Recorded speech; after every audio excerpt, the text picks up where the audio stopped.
Am fost acolo, doamnă. Doi indivizi dintre ei m-au apostat cu o bâtă.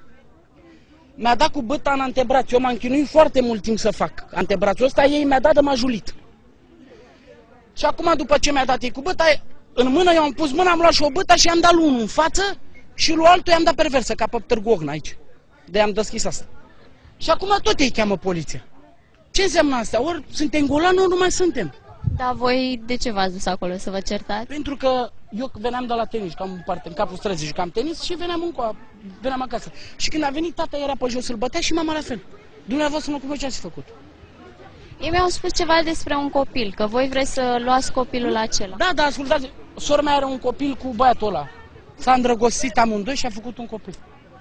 Și acum am stat de vorbă cu ei, că am avut o scandal, să-i dea copilul 60 de minute pe zi, o oră, adică.